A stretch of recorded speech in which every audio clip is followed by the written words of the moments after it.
There are more Ghanaian doctors in New York City than in the entire country of Ghana. There are more Nigerian doctors in LA than in the entire country of Nigeria. So let's be serious here. What Africa needs is capacity, capacity, capacity. And that capacity is in the diaspora. In order for Africa to realize our potential, we must trade amongst ourselves. But the neo-colonizer was not resting. A little earlier, 5 years earlier, the neo-colonizers had sat down in Lomé in Togo, not too far from here, and came up with an agreement of African and European and Pacific countries. And when that did not work, they sat again in Cotonou here in Benin and came up with the Cotonou agreement. They are never resting. We must never forget that. The neo-colonialist is alive and well and is always trying to frustrate what we do because Africa is their hunting ground. We all know that Africa is the richest continent in resources, yet we are still the poorest in economic terms. But why? The answer lies in centuries of exploitation, manipulation, and global conspiracy that are designed to keep Africa to remain poor, dependent, and impoverished. Anyways, welcome back to another episode of Africa is Marwa. If you're coming back, you already know that Africa is truly ours. And thank you very much for the much support that I've been getting. If you're coming for the first time, please don't forget to subscribe. And I'd urge us all to watch this video to the end, because today, Africa is Marwa brings you the unfiltered truths from some of the great African voices. I mean, if you're coming back, you already know the kind of voices, the Pan-African voices that we've had on this channel. Today, I want us to look around Lumumba and our Mama Africa, Dr. Arikana Chihombori, as they expose the systems that have kept Africa in the chains of dependence and as they call for a united, self-reliant continent. I hope you'll watch to the end and enjoy this video, but kindly, don't forget to subscribe if you haven't subscribed yet, and don't forget to leave me a comment and like the video, share it wide with those whom you feel like value the Pan-African voices. IMF, World Bank, all other institutions, they make African countries jump through hoops. Loans will never be able to pay. The US, when they borrow money, they're getting it in 1.5, 1.9 interest rate. Africans, when they get the same amount of money, they're paying 9, 10%. The people who don't need a break, they get a break. The ones who need a break, they don't get a break. The sheer survival of the World Bank, IMF, is based on the fact that African countries and many other developing countries do not succeed. Their success is based on our failure. That has to change. And guess who can make that change? We, the children of Africa, we, the Africans, are the ones who have to say, we know your game now. Enough is enough. We're not playing it anymore. And this is where the diaspora come in. There are more Ghanaian doctors in New York City than in the entire country of Ghana. There are more Nigerian doctors in LA than in the entire country of Nigeria. So let's be serious here. What Africa needs is capacity, capacity, capacity. And that capacity is in the diaspora. So it behooves us to bring the diaspora together. Let them understand what is really going on in our Africa. Diaspora are not going home. Diaspora are angry about Africa because they are not understanding the root cause of why Africa is where it is today. They think getting rid of a president will take care of the problem. Far from it. That president is just going to be replaced by another one who's going to equally suffer from the same difficult environment to work in. So let's look at an Africa that must be free to take care of herself, an Africa that's free from exploitation from outsiders. The multinationals who are stealing from Africa every day in broad daylight. I use an example of the DRC. If you ever fly very low over the DRC, you'll see tarmacs in the jungle. You'll see 747s flying into DRC, picking up minerals and flying right out. The same multinationals are responsible for arming young people and giving them MK-16s. Because why? Their satellites in the skies are telling them where that village is. There are lots of diamonds. So what do? Arm young people, drag them up, and send them to go chop off a few heads. The rest of the village runs away, so they come behind and do their illegal mining. We black people must understand what is really going on. Because what we are shown instead is, oh, look at those Africans killing each other. There are some serious games that have been played in Africa for far too long. And once we understand that, we can strategize as to how we can begin to bring the difference and bring the change that Africa needs. And that change can only come if the African diaspora are united. And the Wakanda villages, as I call them, it is our organized way of saying, starting with one African diaspora center of excellence, it will be a new city, a developmental hub that we can then take from there. Every sector is developed.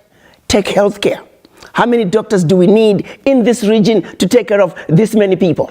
We pick up education, same thing. We pick up engineering. We pick up electricity. How many megawatts of power do we have in the region? How many do we need? Be it solar, be it wind, be it hydro, be it geothermal, be it nuclear. And let's look at it from a historical context. It's trendy. It's a pattern. It's a pattern of behavior. It's a cultural pattern for them to come up and change it. What difference does it make, whether it's slavery, colonialism, or hegemonistic? It's a matter of grabbing, controlling, and using all possible tools of achieving that. I call it a fantasy. It's a sickness. It's a cultural sickness for people to continue generations working on this matter. Colonize or even grab land in the Americas. Do we find indigenous people now? Indigenous people are exterminated, first and foremost. You will never find red Indians, that they would like to call them in the United States. They are not there because they were exterminated. Go to Australia and you see people exterminated. 9 million people were exterminated in the Congo, in Africa. It's grabbing land and exterminating populations. When you start doing something, let's say cotton plantation in the United States, they had to take slaves from Africa as cheap labor. Slavery was there, and the objective was very clear. Then it changed faces and become what people call colonialism. What is the difference between colonialism, slavery, extermination of indigenous people here and there? The goal is one and the same. And then comes this ideology of hegemony, containing this and containing that and creating problems here and there, conflicts here and there.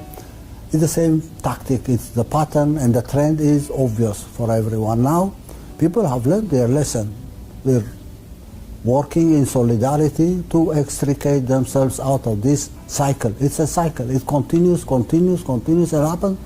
Yeah, names may change, tactics may change, but it's the same objective. And we're saying now, in the 21st century, we need to create the ground or prepare the ground for a new world order.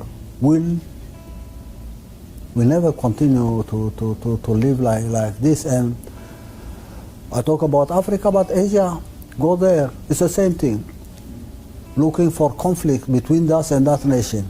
One people and another people. One ethnic group, another ethnic group. It's a repetition of slavery. George Floyd's history is nothing unique. I mean, how many people are enslaved in the Americas now? Whether they come from the South or whether they've been there for the last 2-3 centuries.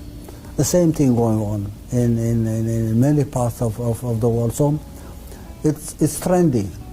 The pattern is the same. Tactics may change. The tools they use may change with times. But again, I say it's the same trend and the same ideology that we face. In order for Africa to realize our potential, we must trade amongst ourselves. But the neo-colonizer was not resting. A little earlier, 5 years earlier, the neo-colonizers had sat down in Lomé in Togo, not too far from here, and came up with an agreement of African and European and Pacific countries.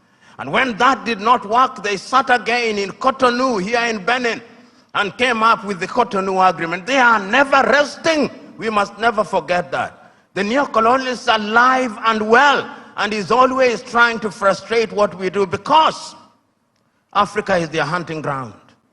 And we did not stop there. When we are doing things, you tell me what Africa has not tried to do. In terms of the airspace, we agreed in Yamoussoukro, in La Côte d'Ivoire, that we will open our airspaces in 1988.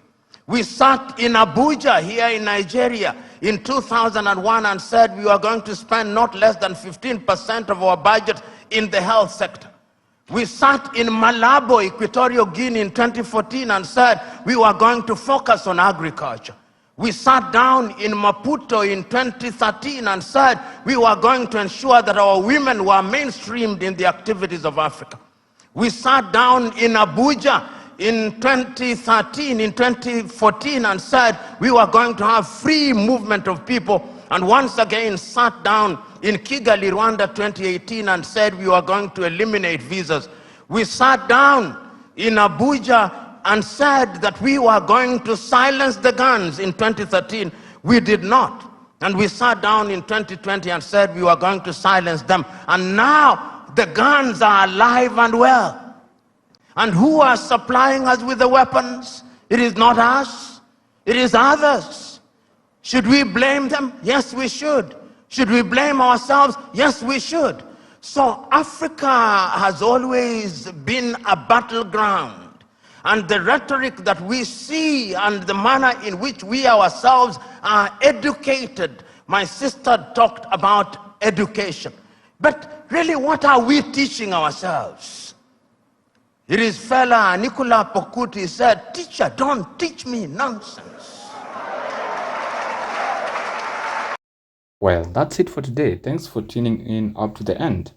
We all know that Africa's story is not one of despair, but of resilience. You know, the conspiracy to make Africa poor is real, but the power to change it is even greater. And that is why it begins with, awareness and unity and action. What PLO Lumumba, Dr. Arikana are trying to say. Look at what Ibrahim Traore and the Sahel region are trying to do in the Western Africa. So let us all rewrite African story together. Let us support the leaders those who speak the truth, those who invest in their time in community and celebrate our African heritage. The chains of exploitation may be strong. Yeah, they are strong, but African spirit is stronger. How I wish we could join forces to claim future, because Africa is Marwa. You truly know that Africa is really ours, and for us to actually own it, we need to step up. Not just our leaders, but each and every African. Thank you very much. Please, if you haven't subscribed yet, don't forget to subscribe. Tell me in the comment section, what do you want to hear from Africa is Marwa in our next video, and I am hoping to see you in the next video. Bye bye.